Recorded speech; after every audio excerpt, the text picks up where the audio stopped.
Pickaxe. Well, here we are again, boys. What a time Here we are again. to be alive. The sun is out. It's important weather updates as most Podiots begin. Yeah. It's warmer. It's sunnier-ish. Mm-hmm. Ish. It's exciting. In fact, you even suggested we did Podiots outside today, like a nice day at primary school. Can we do I'd love lessons to just have outside? Podiots outside today. That'd be nice. Quite But nice, yeah. we don't have the equipment. It No, cannot happen. we don't. And if we went and recorded it in a park, we'd be accosted by youths We would, yeah. and robbed. Too scared of the children to even be anywhere near them. So yeah, leave me alone. I don't want to give them any ammunition to use against me in public. It's not a good time. No, Absolutely not. scary. Have you ever had anything shouted at you by a youth on the street? We got shouted at by youths in the park recently, didn't we, Ben? Yeah, Really? last week. We were shooting for the video game, the silly video game that we're making at Triple Jump. It's an FMV choose your own adventure game, so it's all live action stuff. And while we were in the park on a weekday, I hasten to add, not on Easter holidays or half-term holidays, two boys were on like the tire swing in front of us where we were sitting having our lunch on a bench. There were about 6 of us, and they were like, "Will you push us? Will you push us?" And we kind of thought, like, okay, I mean, there's worse things to have, shouted at you by boys in a park. But we were like, we're not going to go and push the boys on the swing. That seems problematic. Yeah. But then, because we'd not immediately either engaged with them or said that we would push them on the swing, they decided, actually, we're going to say really disgusting things about, like, members of your team. And Yeah. one of them said something, I can't remember. I remember telling Amy about it afterwards, and she was like, for God's sake. But I've forgotten all the specifics now, which is probably a good thing. Yeah. It is. They were awful, awful children. Yeah. How old must they have been? Maybe early secondary school, 12, 13, something like that. Yeah. Just little shit bags. Really that bad. will amount to not a great deal in life, but unfortunately they will be the ones who are fortunate enough to pass their genes along at the earliest opportunity, I'm certain. And pass their behaviour along as well. Yeah, awful. Just the worst kind of people. Yeah. And they weren't even grown. No. So Have you that's been nice. accosted recently, Mikey, by anyone? By a child? Not recently, sadly. I think still Sadly. the all-timer that still stands out to me is when I got called fucking cat shirt. I'm waiting for a bus. Because you had a cat on your shirt, is that? Yeah. So now I just wear plain clothes all the time. Oh no, brutal. You're taken down by this kid. Even stripes feel too much. Right, bananas in pajamas. They're not going to know what that is, Michael. That's true. All right, we're safe. No one wears stripy clothes anymore, so they're safe. You're good. All right, thank God. My wardrobe is suddenly grown by a whole pattern. This is amazing. I remember my brother bringing his friend home from school when I was a child and he was a child. So getting accosted by children when you are a child is perhaps not quite as traumatizing as it is as an adult. But regardless, his friend was brought home and they decided to pick on me for the day. And they called me Peter Pumpkin Eater. Whoa! Oh my brutal. God. When was the last time you ate a pumpkin? Cut me deep. Never. I've never eaten a pumpkin. So it wasn't Lies and even slander. true. Awful bastards. Yeah. These kids, man. Yeah. Well, you know who wouldn't let us down? Here's a segue. There we you know go, who lovely. wouldn't Yeah. accost anyone in a park? Who? Kevin. Got your bloody right.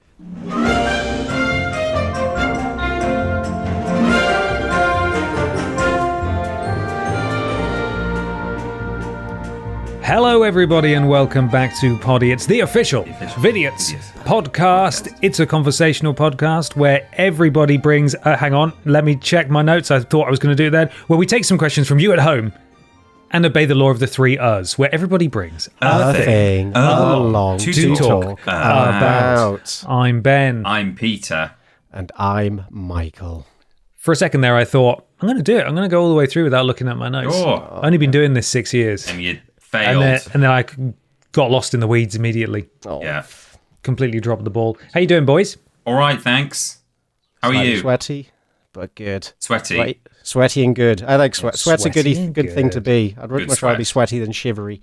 Yeah. Of course. I don't think it's quite sunny enough up here for it to be sweaty. No, not yet. Not yet. It's coming. But it was nice, though. Very Did nice. enjoy. Yeah. Although it's mainly gone now, hasn't it? Yeah. Yeah, it's gone a bit cloudy now, but hey, never mind. Well, we had it, didn't we? We had a whole summer's worth of sunshine today. That was it. That was summer. It's been and gone. It's over now. Yeah. It's fucking gone. Big, exciting update in my life. Oh yeah. My fence has been fixed. No way. This is huge news. This is it. Wow. This is the point that I am at in my life where my fence, garden fence that's been blowing over for the past few months, finally got it fixed today. I've never been more excited in my entire life to walk into my back garden and see it upright and then do that thing where you don't really... I have zero knowledge of fences, but I walked along and I grabbed it and I gave it a little shake and I was like, that's not going anywhere. That's great. The solid fence. Great stuff. Really good work there. And so my fence is upright and I can sleep easy tonight. Thrilled. Over the moon. Nice. I'm very happy for you. Thank you. Congratulations. It's been a long time coming. You can sleep soundly in your garden without the fear of being trampled by a rogue fence falling onto you. No more interruptions. It's great. It was blowing into the neighbour's garden. Oh, God. I think we've now made friends with them, which is great because we had to go around and ask if they could have access. And they were like, oh, we'll pay for some of it. No, you don't have to do that. No, seriously, we want to. We should all go get a drink at some point as well. Oh. It's like, oh, friends. Whoa. Friends. Oh, my God. Amazing. It's great. We've mended fences, literally, even though there was no beef to begin with. It's a beautiful story. Have you ever actually gone out for drinks with your neighbours? I feel like I've had that offer attempted a few times, but it's very rare the offer gets taken up. But I just caught my neighbour on the driveway. He was pulling in as I was pulling in, getting out of our cars, and he said to me, said hello, and asked how I was, and he said, "Get up to much on the weekend?" Which he's never asked me before. And I said to him, I genuinely couldn't remember, even though I actually did quite a lot on the weekend, and I wasn't even in Newcastle. I went somewhere. I couldn't really remember. So I sort of made the sort of noise and body language of I said, God, the weekend. And he said to me, yeah, so long ago, wasn't it? Trying to remember. It's Wednesday, time of recording. He wanted to go inside. Yeah. And so I just went, yeah, not much, really, not much. And then he went, yeah, we went down to see my sister. Anyway, see you later. So cool. We sort of did enough, and we were both perfectly mates. happy with it. And then we went inside. That's good. Just imagine what you'll be able to talk about next time. I know, yeah, what we did last weekend, Last night, yeah, last night. God, yeah, as if you're going to remember. Yeah, no idea. I think one of my biggest takeaways from talking to an old neighbour once was we always used to say hello every once in a while and passing nods. And one day we got chatting. And we got on the topic of Taskmaster, and I was like, I've got the Taskmaster board game if you want to borrow it. It's like, oh yeah, cool. I've got a hard drive full of every different Taskmaster from every different country if you ever want to just copy all the episodes. Like, sweet, let's go. So there's Taskmaster but worldwide, and I've got the New Zealand one on lock, and there's other ones out there. So sometimes neighbours can be fruitful more than just a few passing polite remarks. So it's worth digging in. Yeah. Amazing. Well, I might get a drink out of it, so we'll see what happens. But apart from that, nothing too exciting to report. Well, that was exciting. Yes. Nothing more exciting than that to report. Oh, well, that's all right. Yeah. Perhaps the patrons have something more exciting to report. Our wonderful patrons over at Not Patreon. If you want to, because fixing a fence can be expensive. Mending fences can be expensive. Getting mixed up with my flipping podcast admin. Stealing episodes of Taskmaster. Master. What is it? What the fuck's it called? Yeah, Taskmaster. Yeah, that's Taskmaster. it. Yeah. That could be expensive. Small talk with your neighbour, that could be expensive too. If you're in a position to support this podcast, we'd really appreciate it if you went to podiots.com. If you give £3 or more, you get a shout out at the beginning and the end of the next episode of Podiots. You join Pod Squad, you support the things you enjoy in the process. You don't have to, but it's there as a way to give back and choose a silly name, or maybe type a message that you want to be read out. Mikey, would you like to start us off? I'd love to. We begin with Caroline, do you want new Crocs? Frogly. Lord Burdovich is stuck in Aldi. Very Oh, good. No. Stephen Skodes. Caroline, bin day is Monday now. Oh, no, just missed it. Christ. And lastly, Freddy is an island boy. Yeah, Nice. that's a throwback. That's an old meme. We've also got Salty Fish, Madison Turbo, Sea Gussie, Caroline Where's My Dignity, Mike Loves the Podiots, and Anonymous, who was very generous and said, please call me back ASAP.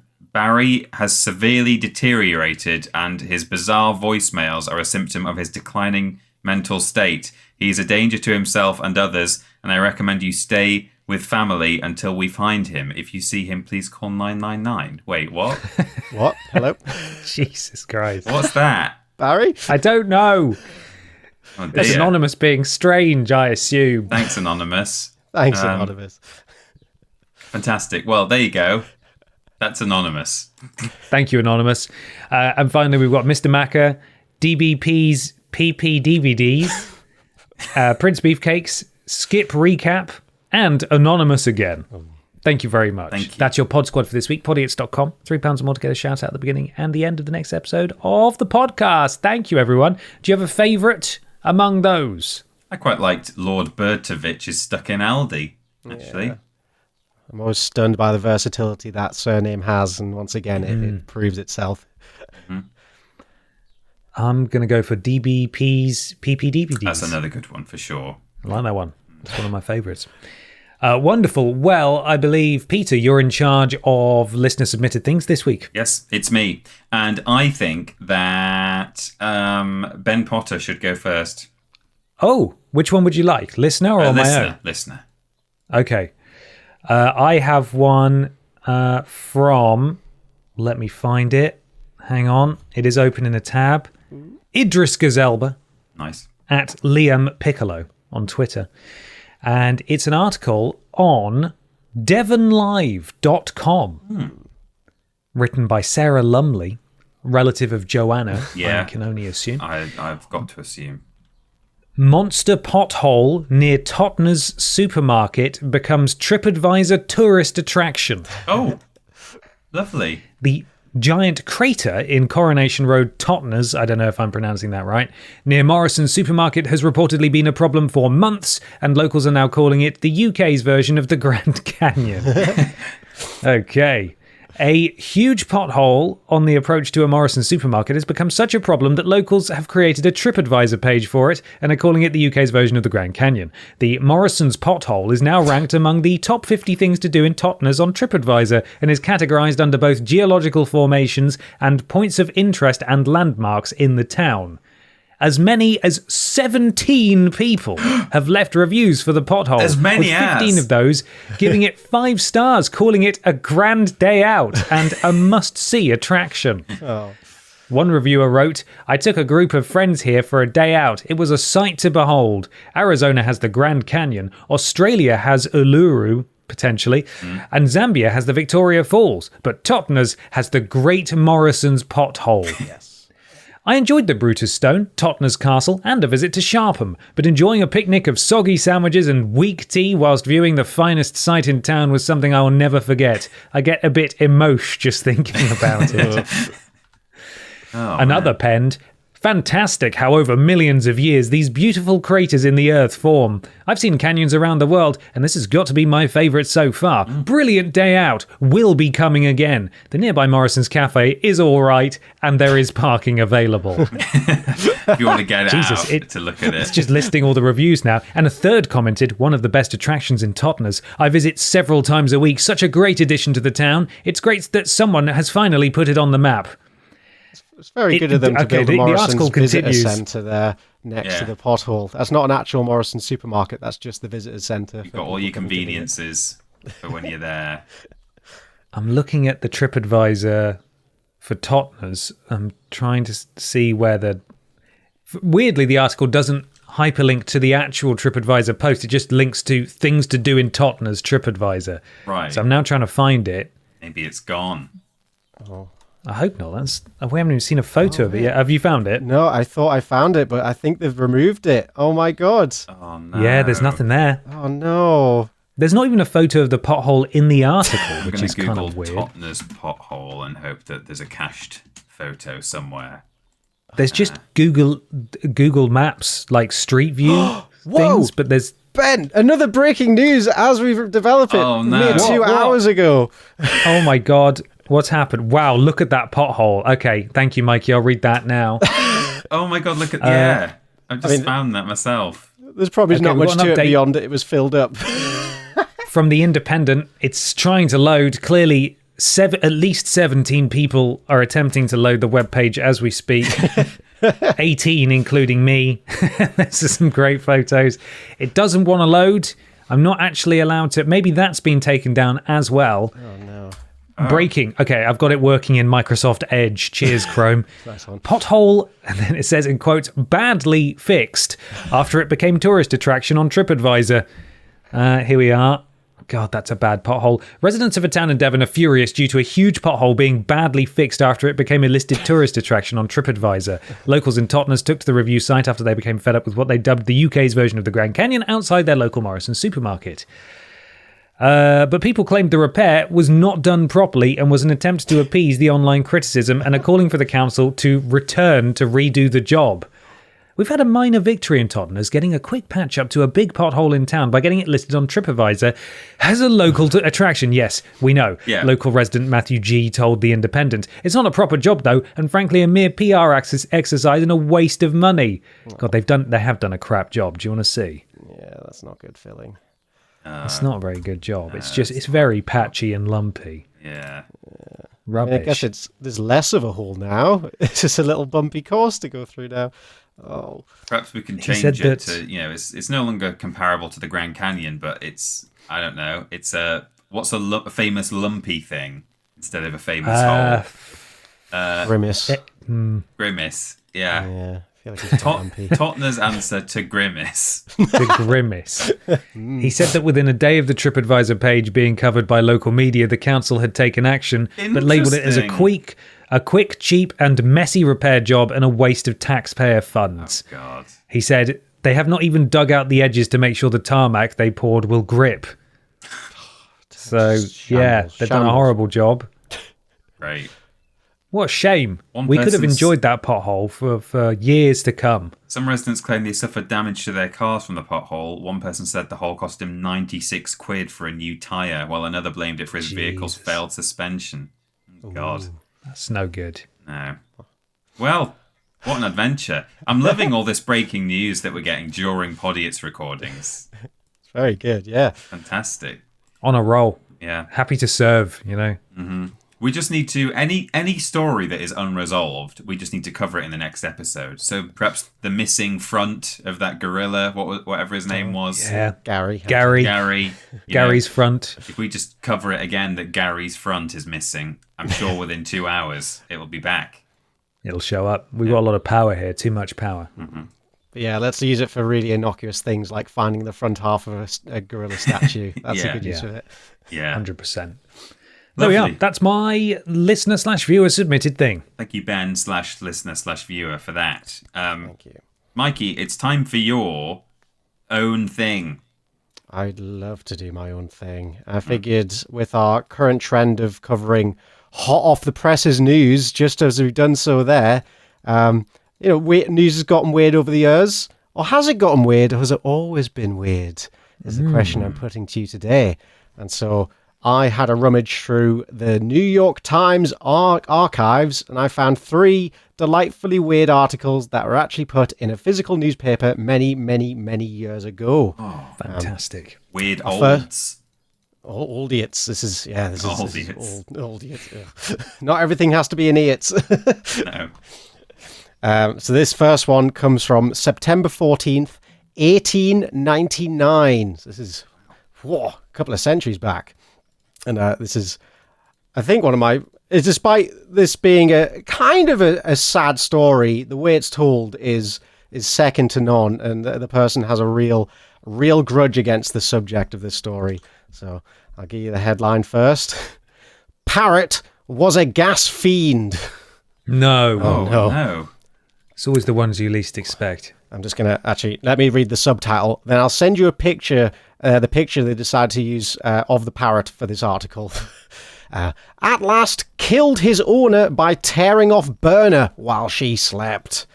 And the victim, the culprit in question is this. Oh, look at that scamp. bastard. Oh my god, he's like a supervillain.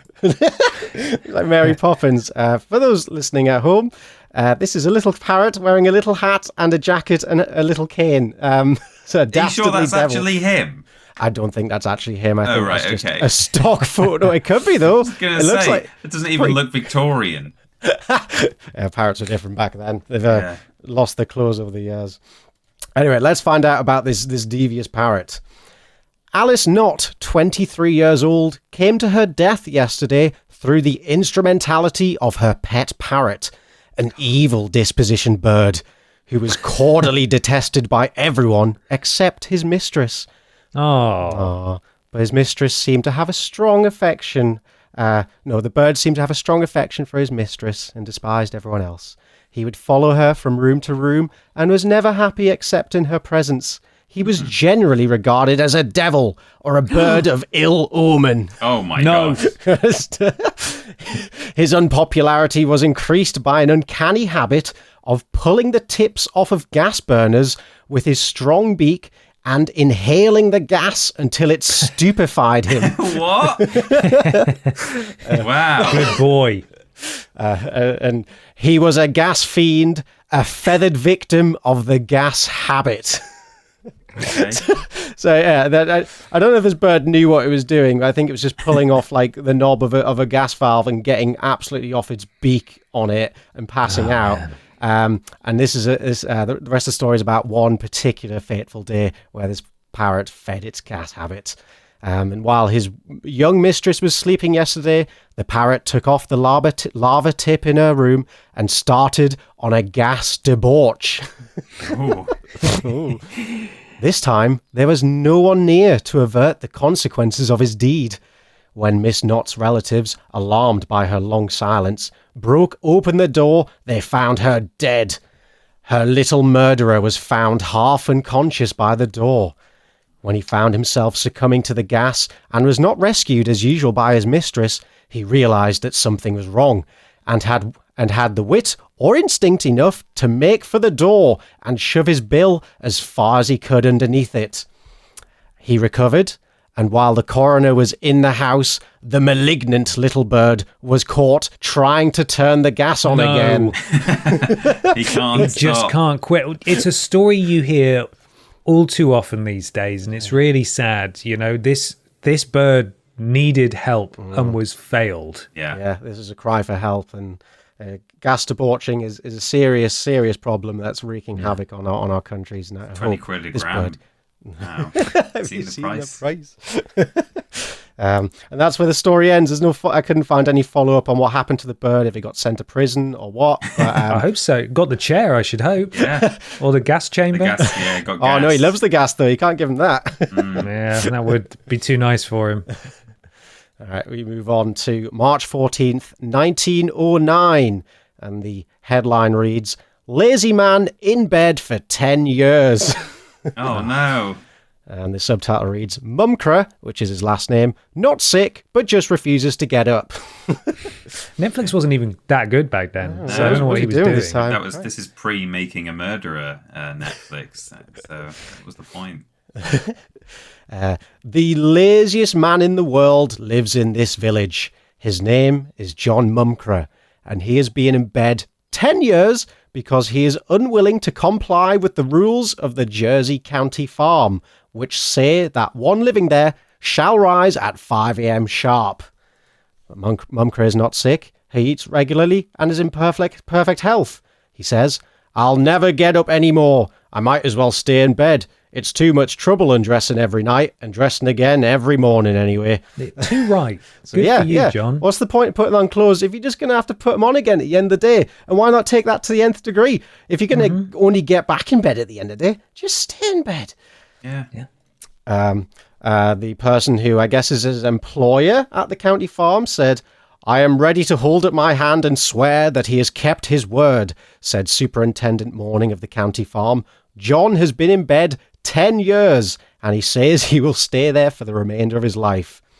Okay. And if you're curious what he was getting up to, he just lies there and looks at the ceiling, or rolls over once in a while and takes a nap.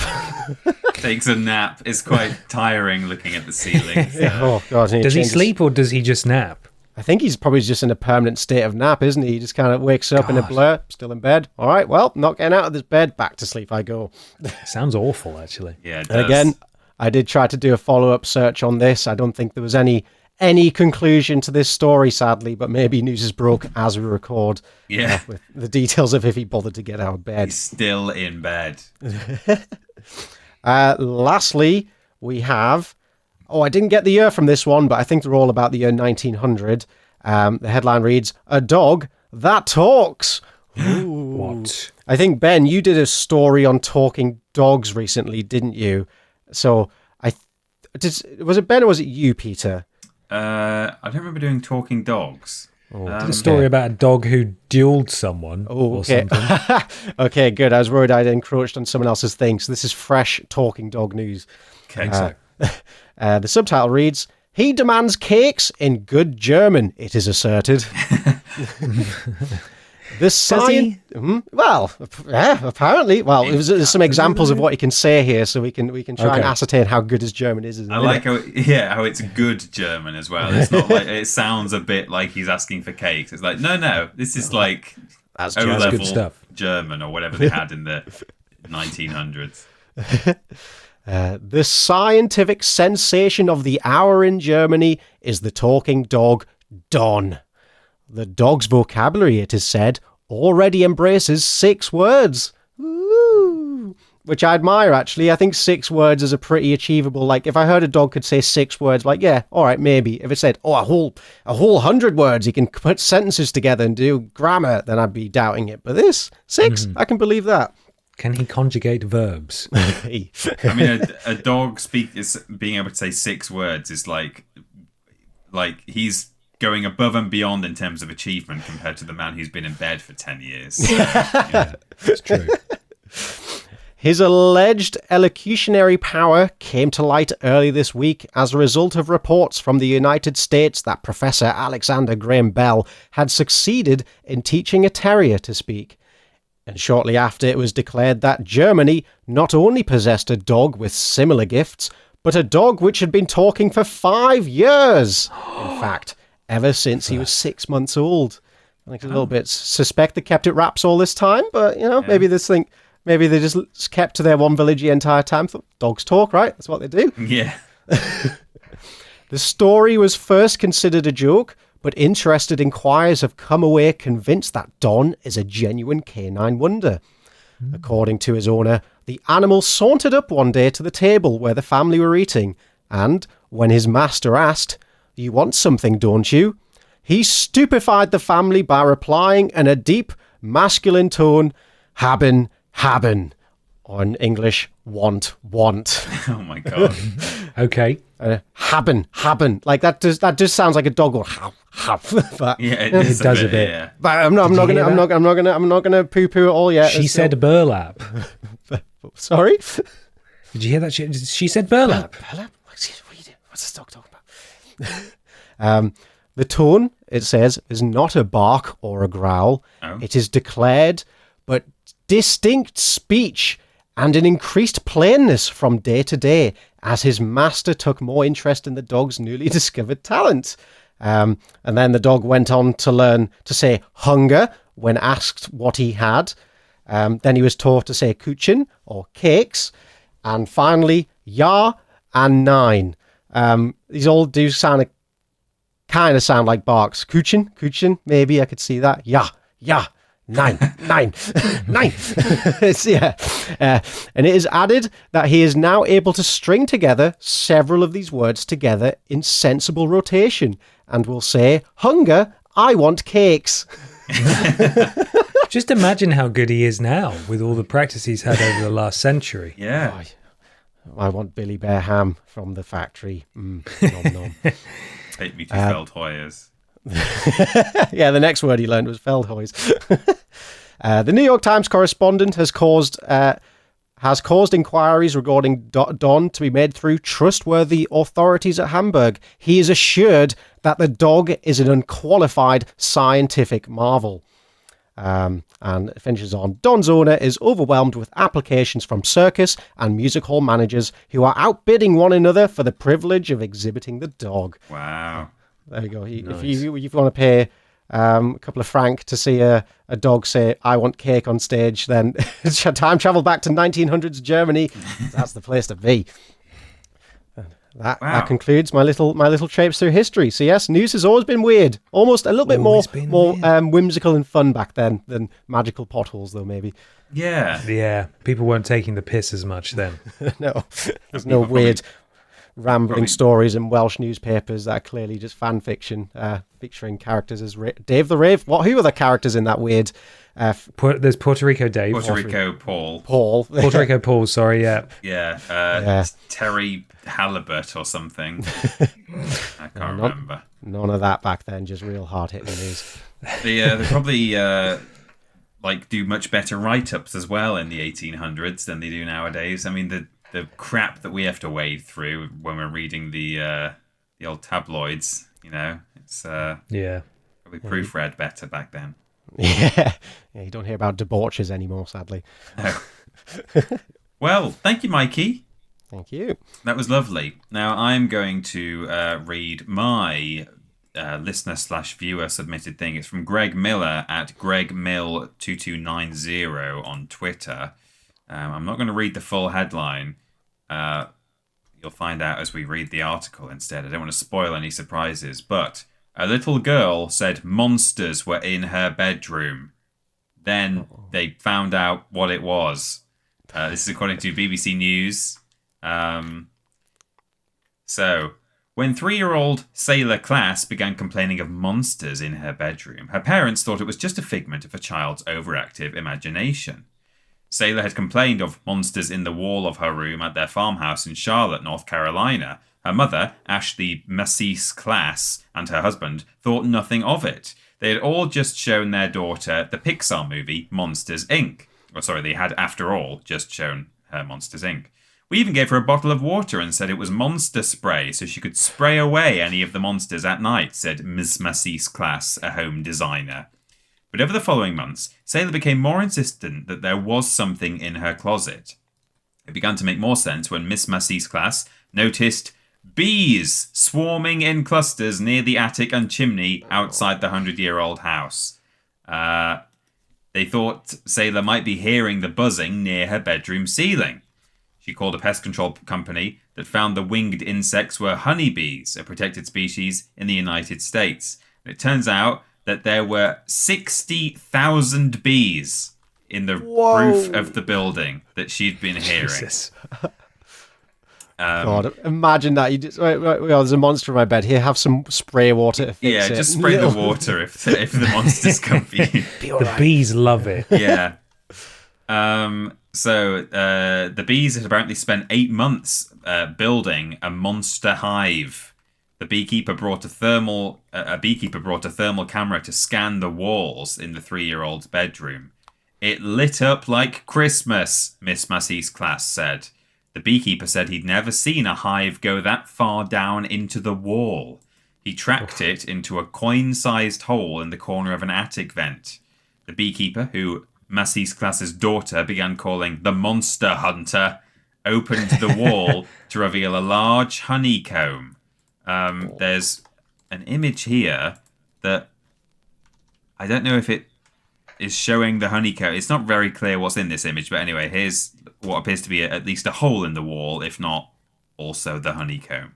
It's not a very good image.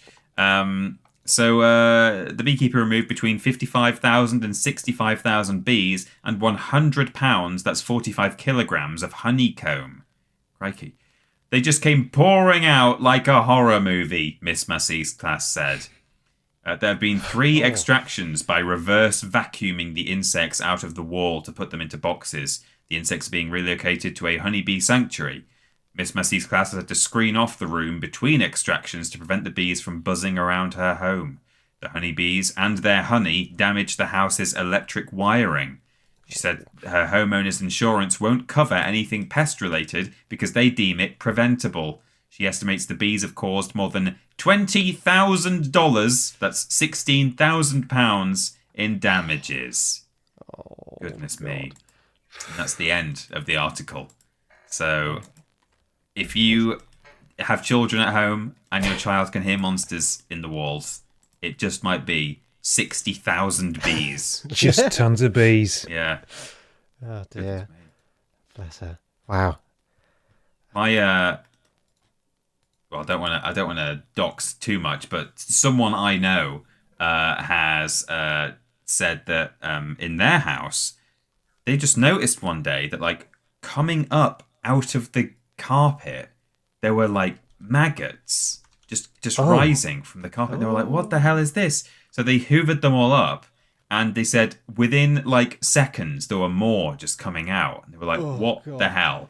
So they called a pest controller in, and apparently in their attic they had a wasp's nest, right? And the wasps produce something or give off some kind of chemical or something that flies really like. And so flies had then been coming into like the wall cavity, because they had quite an old house and there was a little tiny hole in it. They'd come in under the floor of the bedroom, and they'd been like laying eggs or whatever it is that flies do. And then somehow the maggots were able to, I guess they were coming between the floorboards, and then perhaps they were able to actually get through like carpet underlay. I don't know. And they were just rising like something from a horror movie. So that's lovely, isn't it? Oh, that's horror. I'd just sell my house. Yeah. I would. Just burn it down. Yeah. It's done.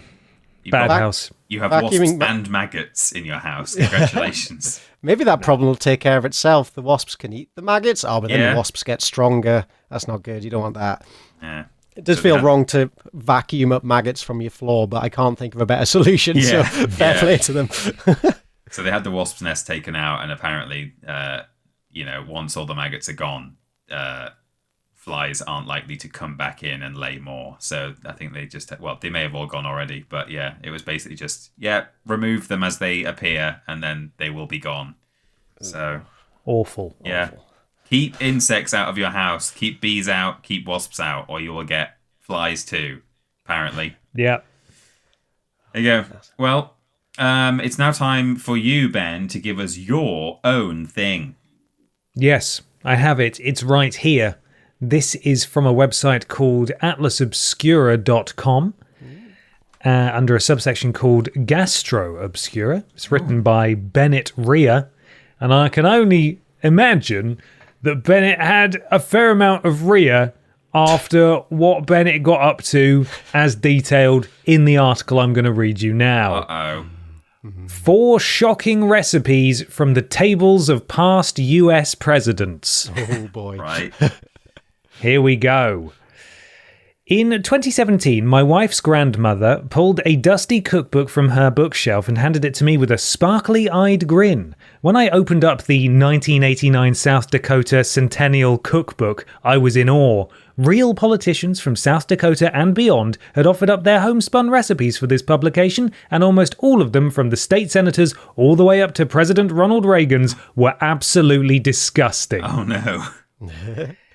That cookbook sparked the idea for Cookin' with Congress, my endless mission to recreate unreal recipes from real politicians at the expense of my taste buds.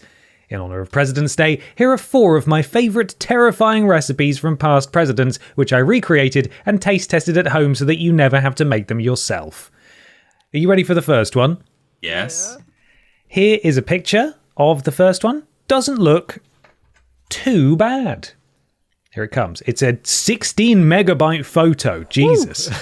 Oh, It's on its way. I'll wait. It's thinking about it. There it is. That looks all right. Looks alright, doesn't it? Okay, Yeah. could be anything. Could be sweet, could be savoury, could be lovely, could be horrible. But yeah, it's not obviously What do you see? bad. What does it look like? It's basically what looks like some sort of pink milkshake. Pinkish. Yeah. That's accurate, yeah. This is Woodrow Wilson's healthy breakfast, in inverted commas. Start the day off with a healthy breakfast, as the saying goes. Your definition of health, however, may differ from President Woodrow Wilson's.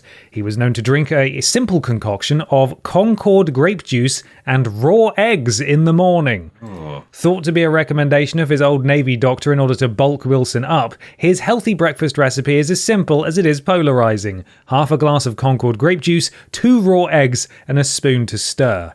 Wilson reportedly said it tasted like an unborn thing. What? God. What does that mean? Wilson.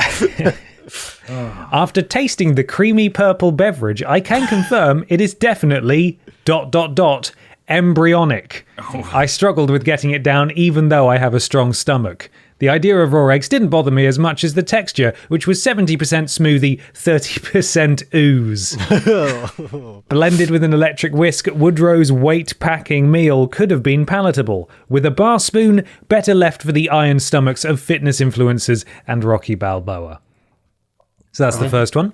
Okay. Here comes the second one. This one is more of a visual treat. Michael Johnson, I'd like you to try and describe this if you can. This one's 15 megabytes. All right, I'll have some pixels. So I really want you to work with. savour every single pixel that you're about to see. All right, where do I begin with this? So it looks like a ring of what looks like coleslaw with a bowl of marmalade sat in the middle of it, placed upon a bed of leaves from the garden. Red leaves.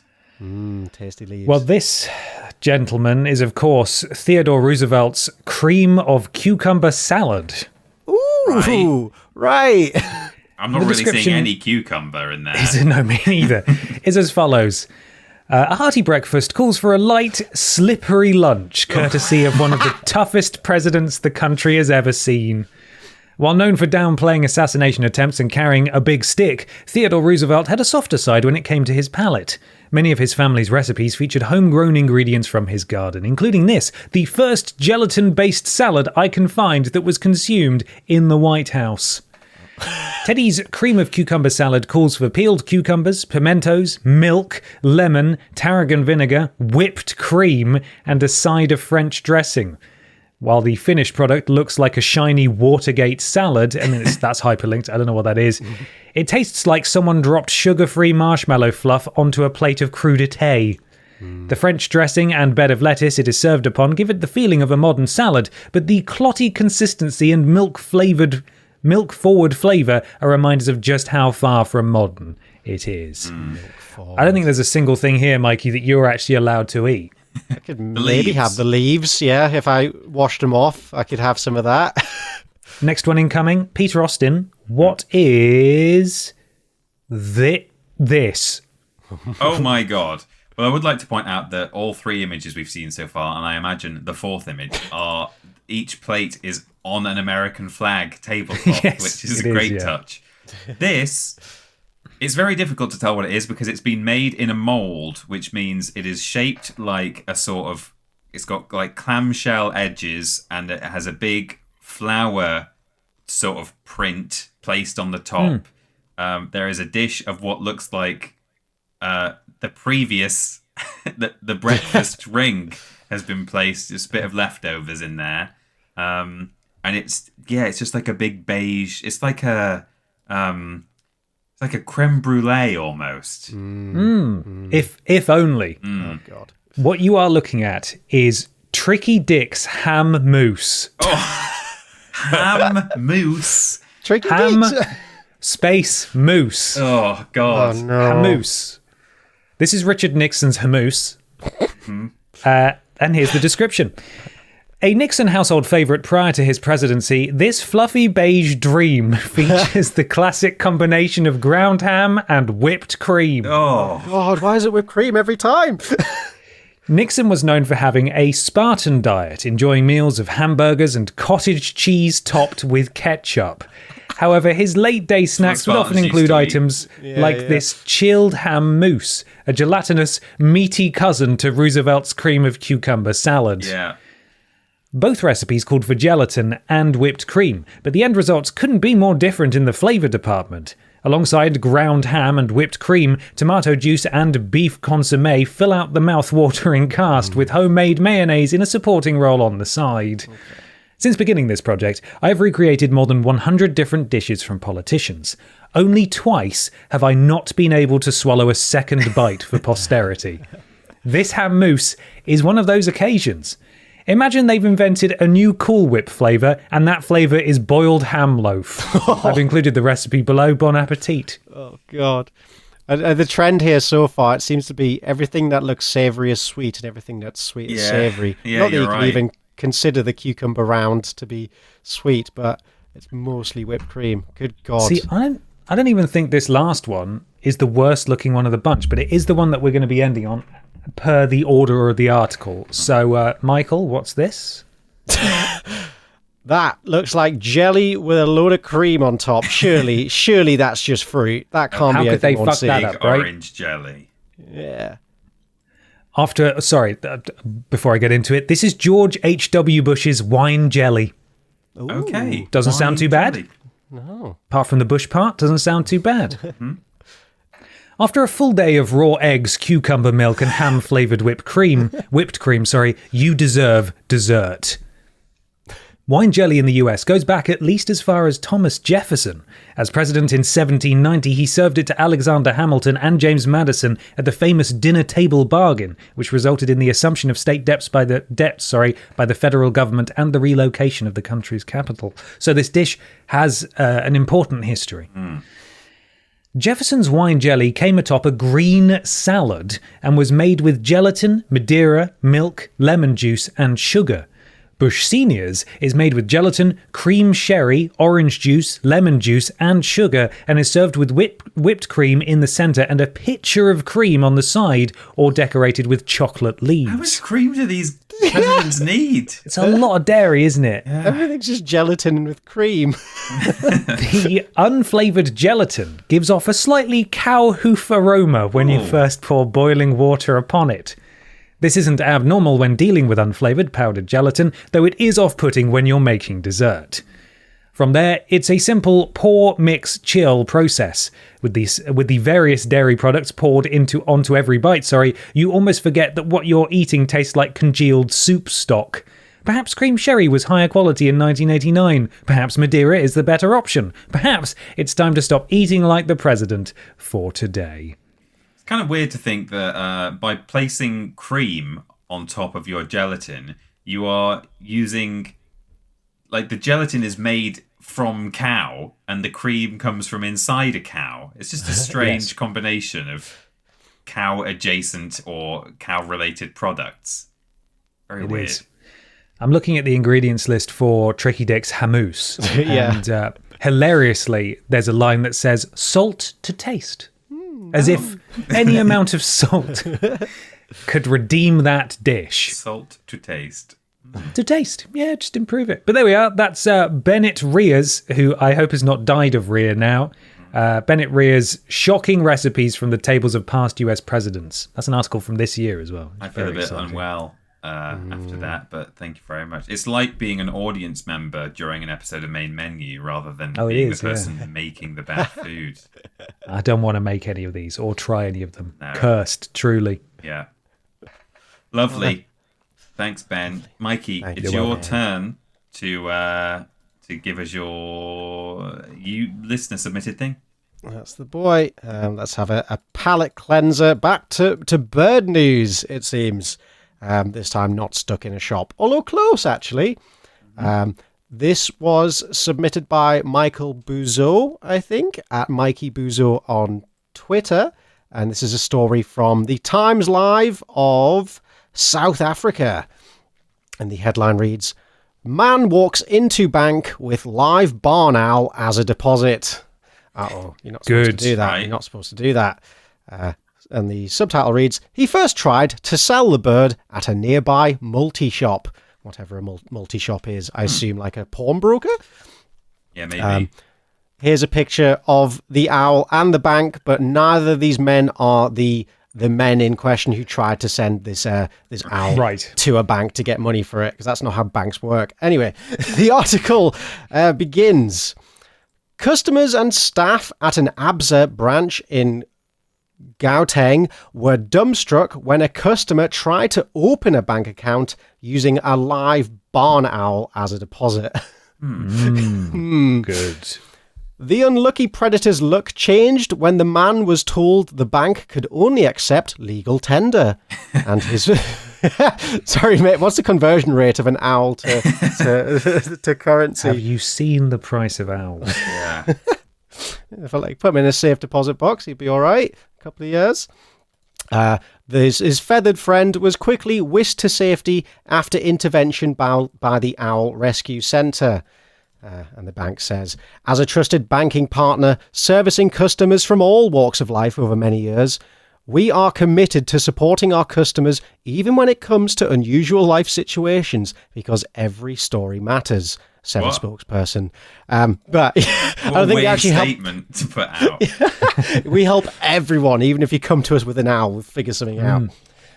We can confirm a customer approached our Western area branch on April 24th wanting to open a bank account and offering a live owl as a deposit. Given that we are a financial institution and we only deal in legal tenders deposits, we are unable to assist the customer and cannot comment on the customer's rationale for his approach. That's a good way of handling it. Our branch colleagues enlisted the assistance of the Owl Rescue Centre and saved the life of a beautiful owl because owl stories matter too, the spokesperson said. Yes, yes. Yeah. He first went to a multi-shop close to the bank, but the owners said they don't buy live animals, and from there he decided the next best course of action was the bank. There seem to be a lot of people who believe it is okay to catch wild animals and sell them to businesses. We were called by the Owl Rescue said this. We were called a while back by a pawn shop in Hillborough. When I arrived, there was an owl sitting at the entrance in a gilded cage from the 1980s. So sadly, those owls you've been stocking over the years, hope they come up in value. Useless, not worth anything. You can't take to the bank. Terrible. And that's where the story ends. God knows what the man was thinking. Do we have an update?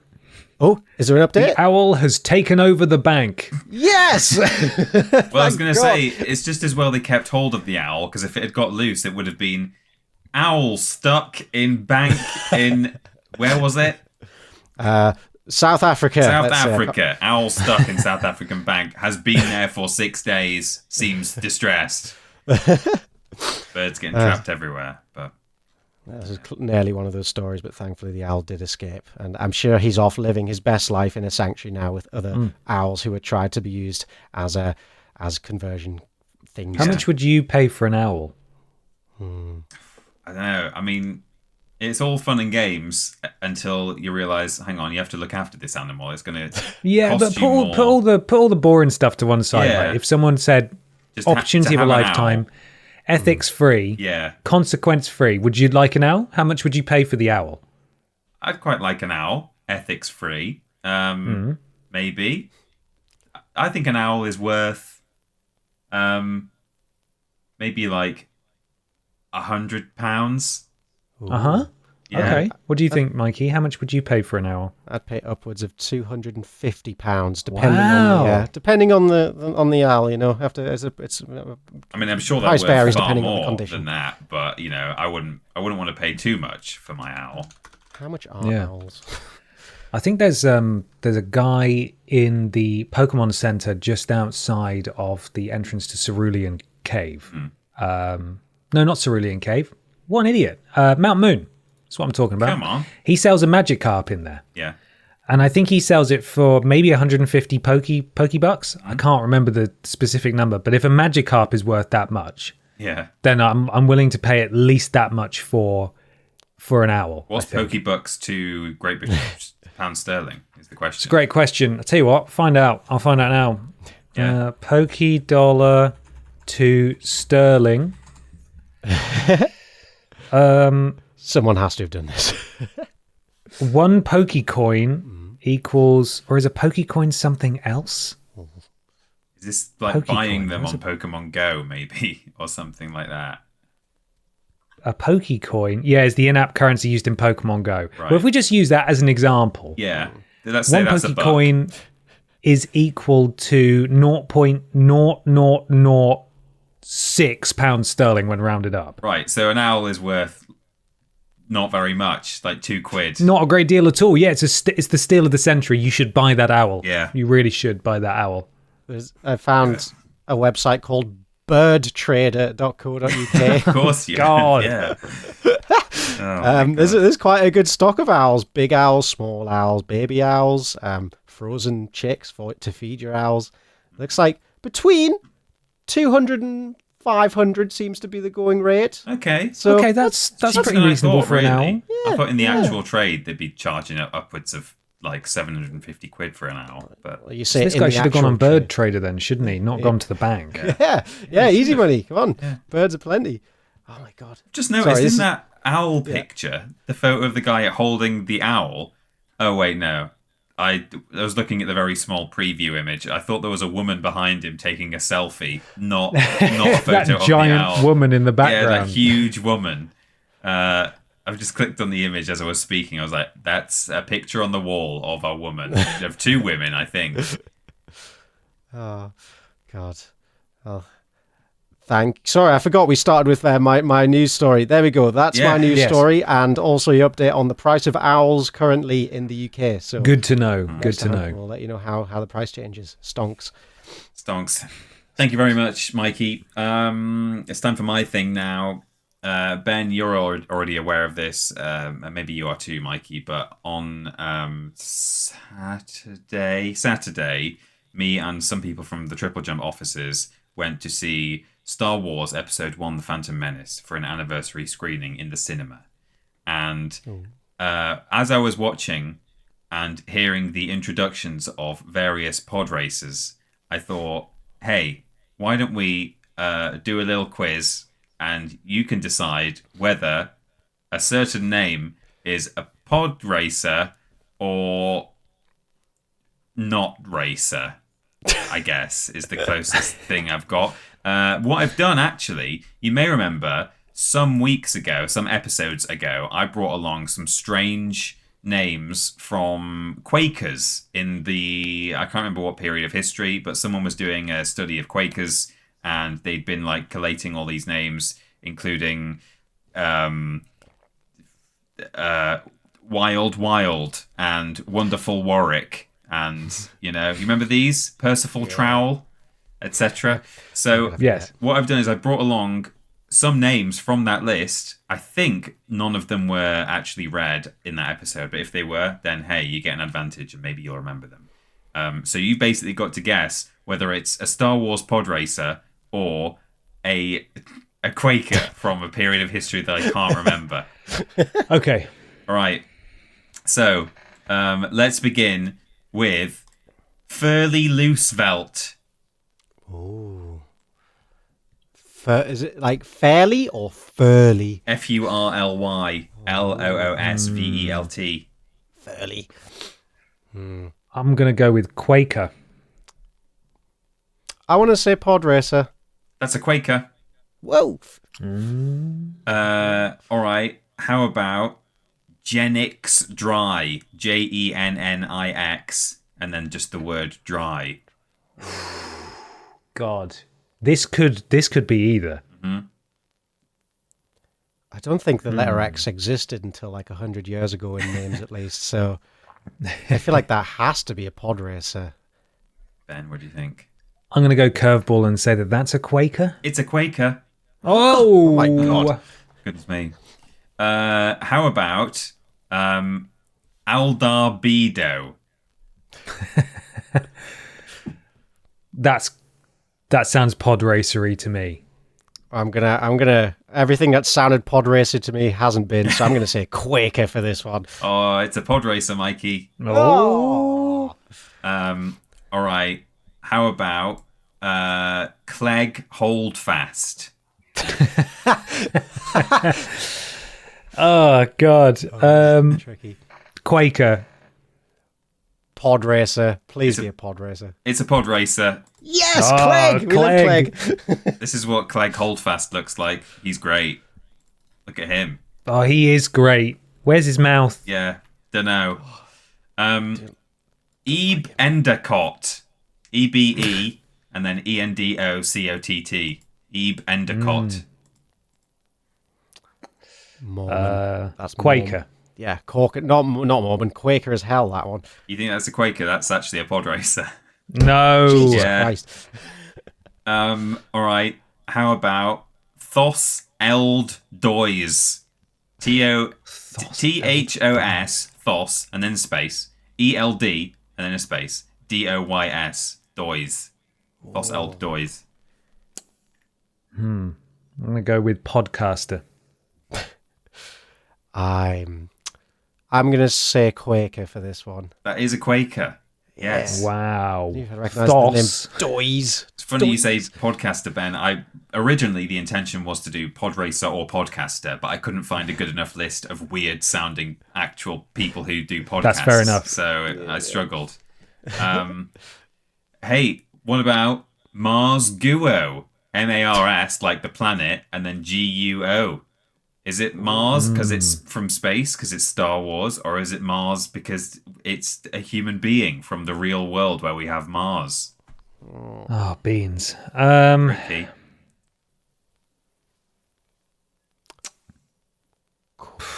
I'm gonna go with podcaster again. I'm sticking with Quaker for this one. It's a pod racer. It's a podcaster. What? Oh my god. No. Tricky. There he is. Old Craven. Old Craven. Old Craven. Gotta throw that milk out. The cows want it back. That's a Quaker. Oh, I want to say pod. That's pod, surely. It's Quaker. What? Oh, Not having much luck. Was he Mikey, born are you? with the name Old? I guess planning ahead. OULD. Old. Old Craven. Maybe it's old. Maybe I misled you there. But there is actually someone who was literally called Old Adams in the Quaker list. And that's just the word old. Okay, I'll do two more for you. In fact, Okay. I'll read them both to you. And I'll tell you that one is one and one is the other. And you can make up your mind.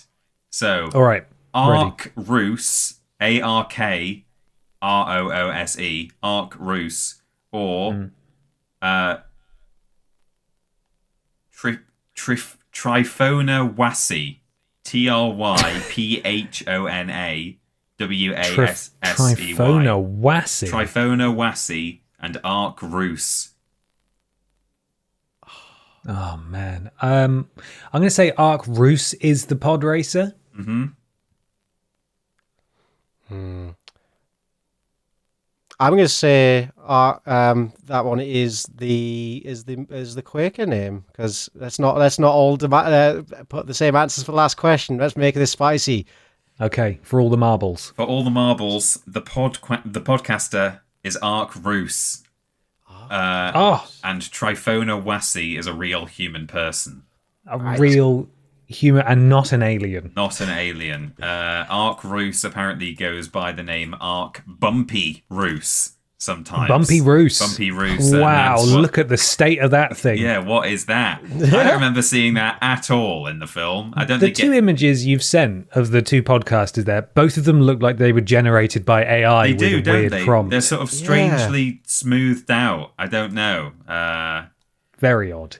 Hey, it even tells you like where they finished in the race. Apparently, Ebe Endicott finished fourth, and Ark Roos crashed in the third lap. There you go. Did he die? I can tell you because I'm on Wikipedia.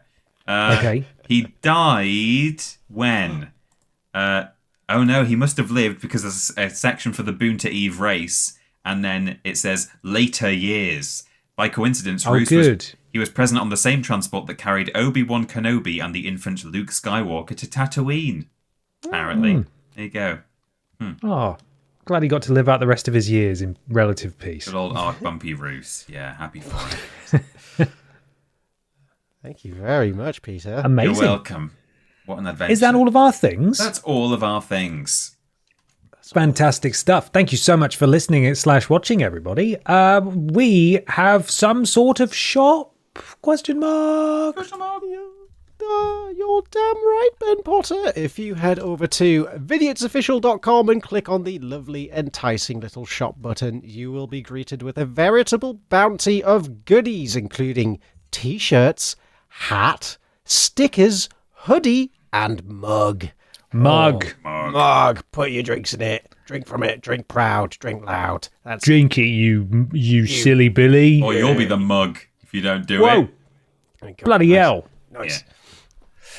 We have an Instagram and a TikTok. They're both at vidiots.official. You can go there and witness some lovely little clips from the podcast, clips from Vidiots, videos of yore.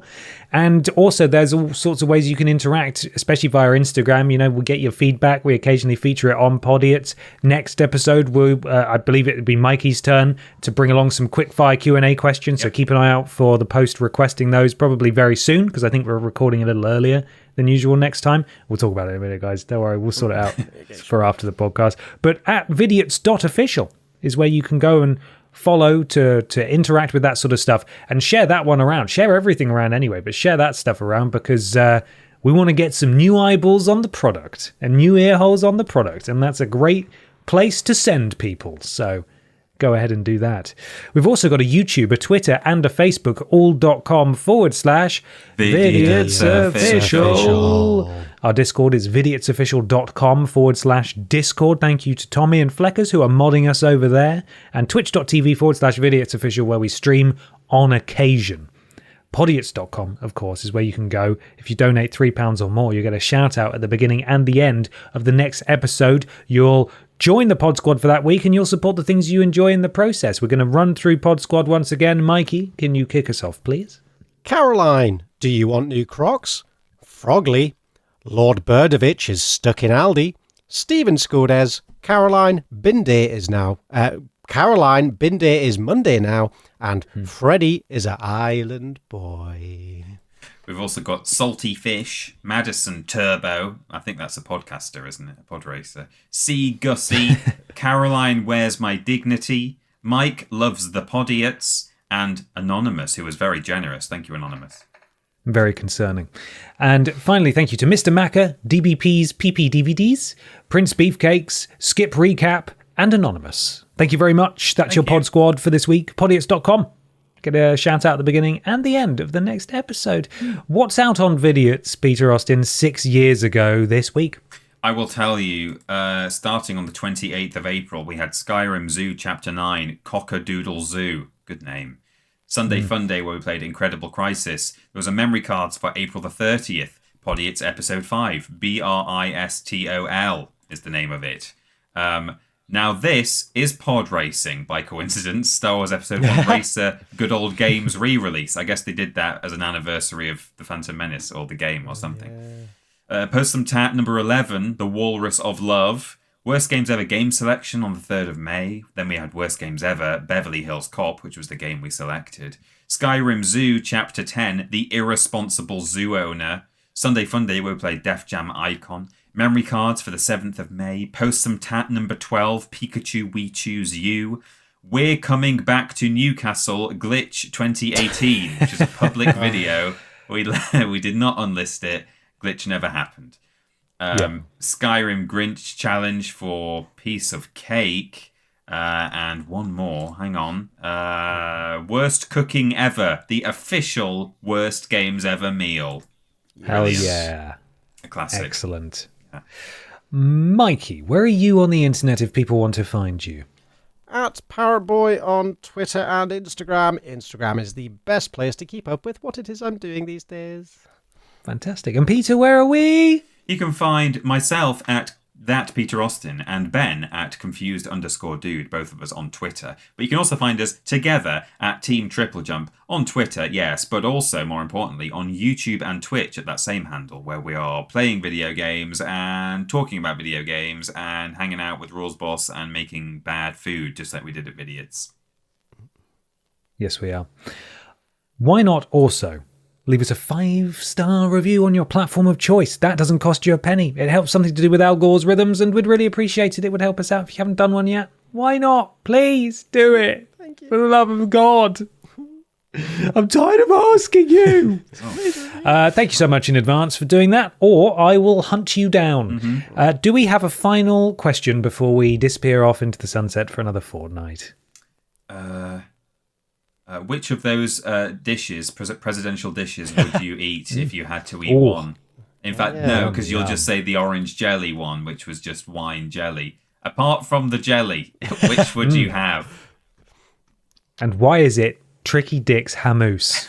I mean, that is the strongest contender, isn't it? Serve me up a slab of that hummus. Tricky am I Dick's right? hummus. The worst, the cursed hummus. Awful. Thank you so much for your support as always and for listening to and watching this episode. A reminder, the video version of this podcast is fantastic. You can see us on webcam, and there's also, we display the photos, relevant photos, what we are talking about during the podcast. So it's actually a very useful aid. Go and watch it now, youtube.com/Vidiots official. All right, we'll see you next time, everybody. Look after yourselves. Bye. Bye. Bye-bye.